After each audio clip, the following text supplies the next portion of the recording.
ፕሮጀክት በመስኖ ልማት በሶስቱም ቀበሌዎች እየተሰሩና ለውጥ እየመጣ መሆኑን የጽህፈት ቤቱ ባለሙያ አቶ አማረ እንዲህ ሲል ገልጻሉ። ፕሮጀክቱ ጂሲኤፍ ፕሮጀክት ይባላል። ለ5 ዓመት ውል ይዞ ሲሰራ በላስታ ወረዳ ሲሰራ የነበረ ፕሮጀክት ነው። በሶስቱ ዘርፎች ማለት ነው፣ በመስኖ በውሃና በግብርና ሲሰራ የነበረ ነው። እንግዲህ ከነዚህ ውስጥ መስኖ አንዱ ነው። መስኖ 5 ዓመት ሲሰራ ቆይቷል ማለት ነው። ሌሎቹ 3 ቀበሌዎች መጀመሪያ ፓይለት ቀበሌ ተብለው 3 የተመረጡ ቀበሌዎች ነበሩ። ሽምሻሃ ቀበሌ 023፣ ሻሎ ቀበሌና ብልባላ ቀበሌ ለሶስቱም ለውሃ ለግብርናና ለመስኖ በጋራ ለመስራት ምቹ ይሆናሉ ተብሎ የታሰቡት የተመረጡት ሶስቱ ቀበሌዎች ናቸው። በሶስቱ ቀበሌዎች ነው ስራዎች የተሰሩት። እንደ መስኖ ጽህፈት ቤት ተጠቃሚ የሆኑ ህብረተሰቦች በአጠቃላይ ማለት ነው ወደ 278 ሰዎች ተጠቃሚ ሆነዋል። መስኖ ስለሆነ አንድ ጊዜ ከማምረት 3 ጊዜ ወደ ማምረት ሄደዋል ማለት ነው። እነዚህ ሰዎች ኢኮኖሚካሊ ይቀየራሉ፣ በተጨባጭ ይቀየራሉ ማለት ነው። እንግዲህ መጀመሪያ የሰራው ብልባላ ሸማ ማጠቢያ ነው። ሸማ ማጠቢያ ዊር ኤንድ ካናል የሚባል ፕሮጀክት ሰርቷን 15 ሄክታር የሚያለማ የመጀመሪያ ስራው ነው ማለት ነው። ያ ጥቅም ላይ እየዋለ ነው፣ እያለማ ነው። ሲቀጥል በሌላ ፕሮጀክት የተሰራ ከዛሬ 8 ዓመት አካባቢ የተሰራ ግድብ ነበር። ብልባላ ዞራ ግድብ፣ ከዞራ ግድብ የተጠለፈ ትንሽ ሄክታር የሚያለማ ያም በፕሮጀክቱ አጋዥነት እንዲያለማ ወደ ማሳው እንዲገባ ተደርጓል። በዛውኑ ጊዜ የተሰራ ሌላ ቀጭና አበባ ሻሎ ቀበሌ ቀጭና አበባ ቤድባር ኤንድ ካናል ፕሮጀክት ተሰርቷል። 27 ሄክታር መሬት ያለማል። በጣም ውጤታማ የሆነ መስኖ ነው ማለት ነው። ማልማት ከጀመሩ ቆይተዋል። እንደተሰራ ወደሆኑ ማልማት ጀምረዋል። ሶስተኛ በዚህ ዓመት የተሰራ ፕሮጀክት ነው። ሽምሻ ደረዋ ሪቨር እንኮይ ብረት የመስኖ ፕሮጀክት የሚባል ፕሮጀክት ነው። በጣም ትልቅ ፕሮጀክት ነው። ወደ 14 ሚሊዮን 400 ሺህ አካባቢ ብር የጨረሰ ነው።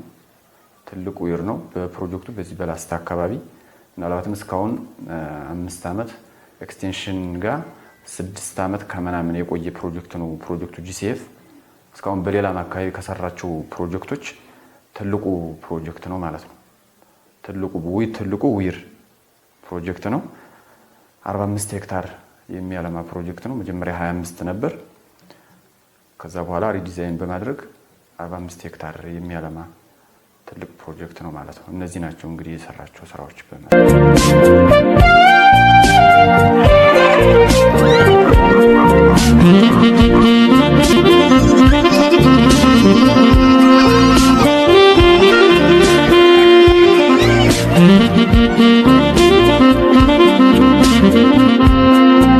የሽምሻ ቀበሌ ነዋሪ የሆኑት አርሶ አደር ተከታይ ወርቀ ሉል እንደገለጹት ይህ ፕሮጀክት ከመጣ ጀምሮ በመስኖ ስራ በመሰማራቱ ውጤታማ መሆኑን ይናገራሉ። በጣም ህብረተሰቡ ደስተኛ ነው። ስለዚህ አሁን አዚስቶር ሰርቶ እንትኑ ተቋሙ ወይም ፕሮጀክቱ ሰርቶ አሁን ጠብቁት ሆነ አለ። እኛ ለመጠበቅ በረሃ ስለሆነ ወዝም ስለሆነ አስቸጋሪ ስለሆነ ተጫንቀን ነበር። አሁን ግን ህብረተሰቡ እንደገና በመነቃቃት በቃ እንጠብቀዋለን። ቀጣይ ግን ፓናሉ ወይም መሌው ስላጠረና እንዲረዝምልን ወረታይ እንዲራዘምልንና መሬት ለመሬት ከምንወስደው ከሚመጥፍና መሌው በደንብ ቢራዘምልና ውሃው በፍጥነት ሆኖ ለማሳችን ይደርስልናል በማለት እየጠየቀ ነበረ። ህብረተሰቡ የእንደሰሳቢነትን እየጠየቁ ነበረ። ከላይም ደግሞ ብዙ ችግር ነበረው። ከፍተኛ ወጪ ያወጣው ድርጅቱ ከውሩ ከሚነሳበት አገር የሚመታ ማሳ ነበር። ያን ማሳውን በመገደብ በከፍተኛ ትብብር ድርጅቱና መንግስት ከፍተኛ ስራ ሰርቶልናል። ሰርቻለሁ። እዚህ ለሞር እያሰቡ እዚሁ አጥቴን እያፈራው ስለመጠቀም ፈልጊያለሁ። እዚሁ ከሻይጣ ገብ የሰርቼ እዚሁ አሁን ቀጣይ ከመር ላይ መጥቼ ወደዚህ ሊገባ እያሰቡ ነው። ስለዚህ አሁን እነ ማንጎ እነ ፓፓያ እና አቮካዶ አሁን ሞክሬያለሁ። ገሾ ምናምን የተለያየ ነገር ሞክሬያለሁ። ተክያለሁ። ቋሚ አትክልት ማለት ስለዚህ አሁን የመጀመሪያ መስሎኛ ያነሳሳውትን ወገኔ አገሬ ሊጠቀም ነው። አሁንም አጥቋሚ አትክልቱንም እየሞከው ነው። ሰው ደግሞ በሰብል በስንዴ በጤፍ ሳይሆን በሽንኩርት በቲማቲም በቃሪያ በበርበሬ በቋሚ አትክልት በማንጎ በአቮካዶ በፓፓያ እንዲጠቀም ቋሚ አትክልት አድርጎ እንዲጠቀም በሰፊው እንዲለማና ህብረተሰቡ እስካሁን ልማት ያላየ መሆኑ ልማት ስላየ በጣም የናፈቀበት ሁኔታ ስለሆነ ወገኔ እንዲጠቀም አብሬም እንዲጠቀም ስለምፈልግ እኔ በጣም ደስተኛ ነኝ። ወገኔ ራሱ ደስተኛ ነው። በጣም ስንጫወታውን ጎን ለጎን ስናወራ በጣም ሁሉም ሰው በጣም ደስተኛ ነው። ስለዚህ አሁን ከዚች ከወሯ ከመነሻዋ ላወንዳር ዘላ ከሰው ማሳ ከያች ከአንድ ወንድማችን ማሳ ልትገባ የምትገነባ ላይ ያችን ገነባልና ወረታይ ደግሞ መሌው ደግሞ እስከ መጨረሻው በርካይ ተሰጥቶልና መሬት ላይ እየተመጠን የሚጠራው ውሃ ቀጣሉ ሀማታችን ለመጠጥ ለአጥቅት መጠጥ ሆኖ እንዲጨርስ እንዲጠቀም ያው እየጠየቅን ያለው መንግስት ደግሞ ይሄን እንደሚያደርግልን ደግሞ ባለሙሉ ተስፋ ነን እና በጣም እናመሰግነው። እግዚአብሔር ይስጥልን። ተወካዮችም ታታያ ሀላይ ብለው በፀሐይ ባህሩ መከራ አይተው ነው የሰሩት። እግዚአብሔር ይስጥልን። እናመሰግናለን። አጣም እናመተምር መኪና ሲገቡ እንዲችሉልንና በቃ መንግስትም የተለያየ የሙያ ድጋፍ እንዲያደርግልና እንዲያግዘን ያው እንጠይቃለን። ድሮሎ መንግስት እንደሚያደርግ ተስፋ አለን። እኛ በጣም ደስተኛ ነን። እናመሰግናለን። ሌሎች የመስኖ ተጠቃሚዎች የጂሲኤፍ ድርጅት በቀበሌያቸው በመግባቱ የኑሮ ደረጃቸው እንደተሻሻለ ይናገራሉ። ስሜ ምሳይ ደርሳን እባላለሁ። በዚህ በአብኔ መስኖ ጠለፋ ተጠቃሚ ነኝ። ዋናው ትልቁ ነገር ይሄ እቅድ የነበረና በጣም ብዙ ልመናው ለረጅም ጊዜ የነበረ ነው። አሁን ግን ተሳክቶልን ባለፈው በ2017 ዓ.ም ተሰርቶ ቢያንስ ከ600 ሜትር ያላነሰ ተሰርቶልናል። አሁን ግን እኛ የምንጠይቀው ጥያቄ ቢያንስ እንኳን ወደ ላይ ያለው በጣም ብዙ ለምነት መሬት ያላቸው ስላሉ እነዚህ ለምነት መሬቶች ራሱ ድርጅቱ ከኤንጂኦ ጋር አፈላልጎ ሪዘርቫየር በቃ ተሰርቶልን ከዛ በኋላ ደግሞ ተቋራጭ መሬቶችን እንዲያደርጉልን ነው እኛ እየጠየቅን ያለ ነው። ወደ ታይ ያለው ደግሞ የተቋረጠው መስኖ በጣም ብዙ ሄክታር የሚቆጠር መሬት ስላለ ይሄን መሬት ደግሞ እኛ የምንጠይቀው ምክንያቱም ውሃው ዝም ብሎ በቀጥታ እየሄደ እየሰረገ የልማት አውታሩን ለመጠቀም ይቀንስብናል። ግን ይሄ ይዞ ደግሞ ጅምሩን እንዲጨርስልን በቃ በሲሚንቶ ተደርጎ ካላኑ እንዲራዘምልን እንጠይቃለን። በተሰራው ስራ በጣም እናመሰግናለን።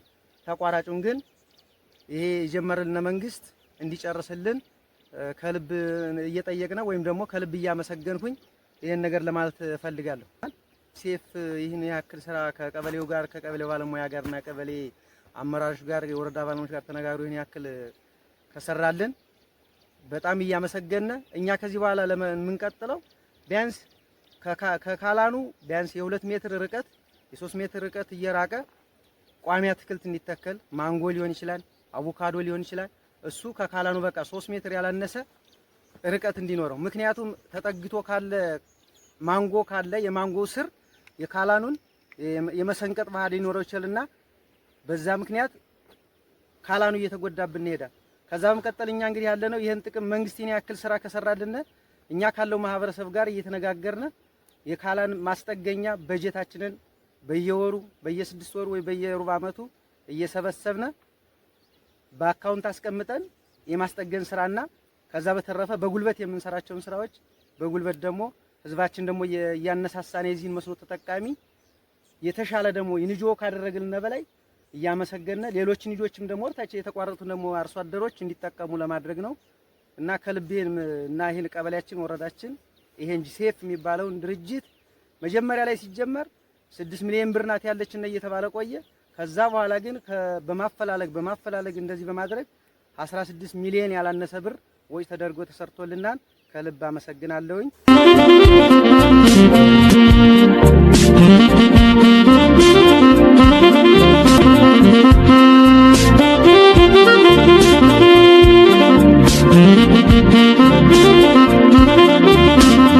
የላስታ ወረዳ ቆላማ መስኖ ጽሕፈት ቤት ኃላፊ አቶ ደሴው ታደገው ፕሮጀክቱ በመምጣቱ በአመት 3 ጊዜ ማምረት እንዲችሉና የኑሮ ደረጃቸውን ማሻሻል እንደቻሉ ይገልጻሉ።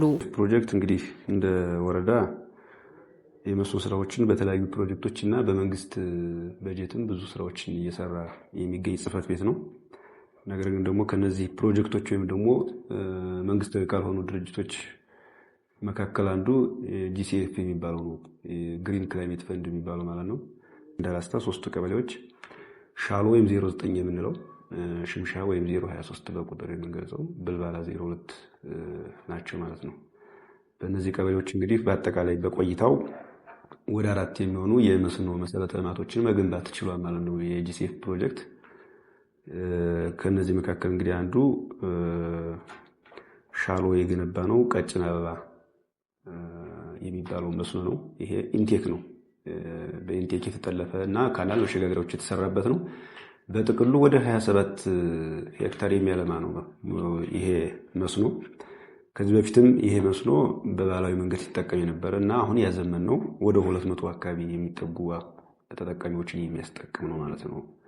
ስለዚህ ከዚህ አንጻር አሁን በጂሲኤፍ ፕሮጀክት ከሰራም በኋላ እንዲሁም ሰው በራሱ ጊዜ ካናል በማራዘም በመደበኛ በጀትን በማራዘም ብዙ ማህበረሰብን ተጠቃሚ ያደረግንበትና በህዝቡ ዘንድም ተጨባጭ የሆነ ወይም ሲግኒፊካንት የሆነ ለውጥ ያመጣንበት ነውና እንደዚህ ቀበሌ በዚህ መሰረት 09 ሻሎ ቀበሌ ቀጭን አበባ የኢንቴክ ካናል መሸጋገሪያ ስራ ሰርተን ጥሩ ውጤት ያመጣ ስራ ነው ማለት ነው። በሁለተኛ ደረጃ እንግዲህ የብልባላ ቀበሌ ኢርቆስ ጎጥ ወይም ደግሞ ሸመ ማጠቢያ ነው የምንለው።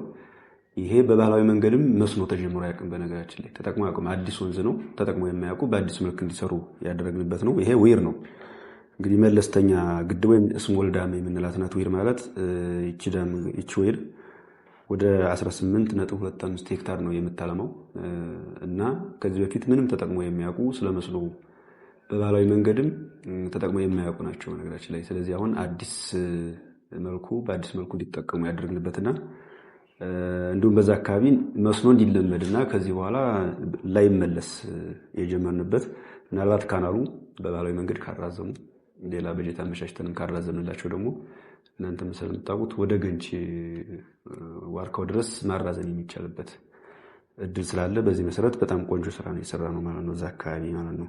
ሌላኛው እዛው ብልባላ ላይ ከዚህ በፊት የተሰራው ግድብ በደለል የተሞላና መስኖ ግብርና እያለ የተሰራ ነው። በደለል የተሞላ ግን እዛ ላይ መለስተኛ ማስተካከያ በማድረግ አሁንም እዛ አካባቢ ማህበረሰቦች እንዲጠቀሙና የመስኖ ልማት እንቅስቃሴያቸውን እንዳያቆሙ ያደረግንበት ነው ማለት ነው። ሌላኛው እንግዲህ በዚህ ዓመት የሰራ ነው ሽምሻ 023 ደራዋ ወንዝ እንኳን የበረት ቁጥ ነው። ይሄ የሰራ ነው ዊር ነው በነገራችን ላይ የሰራ ነው ረጅም ካናል ነው ያራዘም ነው። በዚህ መሰረት ቅድም እንዳልኳችሁ እዚህ ወንዝ ላይ በባህላዊ መንገድም መውጣት የማይችል ስለሆነ መስኖ ተሞክሮ የማያውቅበት ወንዝ ነው። ስለዚህ እኛ በዘንድሮ ሰርተናል። በዚህ በ2018 ዓመት ሙሉ በሙሉ ወደ ስራ ይገባሉ ብለን እናስባለን። አጠቃላይ ወደ 45 ሄክታር ነው በነገራችን ላይ የሚያለማው። ቅድም እንዳልኳችሁ ደግሞ ማራዘም ከቻልና የውሃ አቅማችን ባላንስ የሚያደርግ ነገር ተጠቅመን መስራት ከቻል ወርዶ እስከሚስቅ ድረስ የሚሄድ ወንዝ ነው በነገራችን ላይ በዚህ አጋጣሚ። ስለዚህ በዚህ መሰረት እነዚህን ስራዎችን ሰርቷል ማለት ነው ጂሲኤፍ። በአጋጣሚ ሆኖ የኛ ወረዳ ትልልቅ ወንዞች አሉት። ምናልባት መሬታችን የተቆራረጠ ስለሆነ ሰርተን ብዙ ሄክታሮችን ማግኘት የማንችል ቢሆንም ግን ለዘመናት ለትውልድ የሚሸጋገር ለቀጣይ 50-40 ዓመታት በነገራችን ላይ ይሄ የሰውን ህይወት ይቀይራል። እስካሁን አግኝቶት የማያውቀውን ምርት የሚያገኝበት አጋጣሚ ነው መስኖ በራሱ እና ጂሲኤፍ ፕሮጀክት በጣም ቆንጆ ስራ የሰራበት አጋጣሚ ነው ያለው ማለት ነው። እንደሚታወቀው ላስታ ቅድም እንዳልኳችሁ ብዙ ወንዞች አሉት። ትልልቅ የሚባሉ እንደምታውቋቸው እነ ተከዜን፣ እነ ቀጭን አበባን፣ እነ ብልባላ ወንዝ፣ እነ አባያ፣ እነ ሲሆኑ ብዙ ወንዞች ነው ያሉት። እነዚህ ወንዞች ላይ ደግሞ ስራ መስራት ከቻልን ለቀጣይ ጂሲኤፍም ከቀጠለ በጂሲኤፍ ፕሮጀክት መስራት ከቻልን ሌሎች ፕሮጀክቶችን ማመቻችተን መስኖ ላይ ርብርብ ካደረግን በጣም ሲግኒፊካንት የሆነ በማህበረሰቡ ላይ ለውጥ ማምጣት እንችላለን። በከተሞች የሚስተዋለውን የገበያ አለመረጋጋትም በተለይ ከአትክልትና ፍራፍሬ ከሰብል ምርቶችም ጭምር ማረጋጋት የምንችልበት እድል በጣም ከፍተኛ ነው። ስለዚህ ጂሲኤፍ ፕሮጀክት ያለማጋነን ተስተካካይ የለውም እንዳላስታ የሚወዳደረው ፕሮጀክት የለም በነገራችን ላይ በስራው ማለት ነው። በበጀት አፈቃቀዱ ሰው ተጠቃሚ እንዲሆን ለሰሪ መስሪያ ቤት ነፃነት በመስጠት በደንብ እንዲሰራ ከማድረግ አንጻር በጣም ቆንጆ ፕሮጀክት ነው። የላስታ ወረዳ ዋና አስተዳዳሪ ኢንጂነር ለዓለም ብርሃኑ ፕሮጀክቱ ለችግር ተጋላጭ ለሆኑ አካባቢዎች የመጣ በመሆኑ በወረዳው ውጤታማ ስራዎችን በማዳበሪያ ማዘጋጀት በወጣቶች ስራ እድል ፈጠራና በሌሎችም ስራዎች ውጤታማ መሆኑን ይናገራሉ። ትልልቅ የመስኖ አውታሮችን እየሰራ ያለ ድርጅት ነው። በስራ እድል ፈጠራም ኢንዳይሬክትሊ በሴቶች ተጠቃሚነት ቀጥታ ፕሮጀክቱ ጋር ባይተሳሰርም ከነዚህ ተቋማት ጋር ተቀናይቶ የሚሰራ በተለይ ከግብርና፣ ከውሃ፣ ከመጠጥ ውሃ ጋር ተቀናይቶ የሴቶችንም የወጣቶችንም ተጠቃሚነት የስራ እድል ፈጠራ ሲሰራበት የከረመ ፕሮጀክት ነው። በ5 ዓመቱ እነዚህን ስራዎች ስንሰራ ነው የከረም ነው። በተለይ አሁን ወደ መጨረሻዎች ዓመት በሽምሻ ቀበሌ ወደ 18 ሚሊዮን አካባቢ የሚጨርስ የመስኖ አውታር የተገነባበት ሁኔታ ነው ያለው። ሽምሻ ላይ አሁንም በተመሳሳይ የንጹህ መጠጥ ውሃ በወረዳችን የመጀመሪያ የሆነውን ፕሮጀክት የንጹህ መጠጥ ውሃ ስራ በፀሐይ ኃይል የሚሰራ የንጹህ መጠጥ ውሃ አዲስ ቴክኖሎጂ የተሰራበት ሁኔታ ነው ያለው። ምናልባት እዚህ አኳያ ስራዎቹ ገና ያልተጠቃለሉ ቢሆንም ጥሩ ስራና ለወደፊት ለማህበረሰባችንም ትልቅ ተስፋ የሆነ የመጠጥ ውሃ የተሰራበት ሁኔታ ነው ያለው። እንግዲህ ግሪን ኢኮኖሚ ወይም ግሪን ጂሲኤፍ ሲባል ያው ግሪን ኢኮኖሚ ከአረንጓዴ ልማት ጋር የተያያዘ ነው። ምክንያቱም ሶላራይዜሽን የሚለው ከግሪን ኢኮኖሚ ጋር ወይም ከጂሲኤፍ ጋር የተያያዘ ፕሮጀክት ነው። ስለዚህ ቀጣይ ዓለም ወደ የሚደርስበትን የቴክኖሎጂ አማራጭ ይዞ የመጣ ትልቅ ሀሳብ ያለው የፕሮጀክት ጽንሰ ሀሳብ ነው እና በወረዳችን ጥሩ ስራ ነው እስካሁን በ5 ዓመት የነበረው ጊዜ የተሰራው።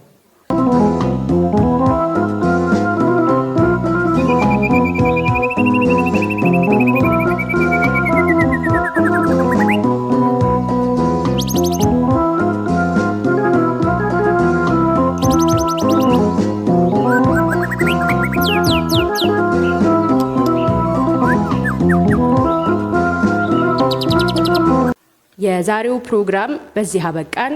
በተመሳሳይ ፕሮግራም እስከምንገናኝ ሰላም ሰንብቱ።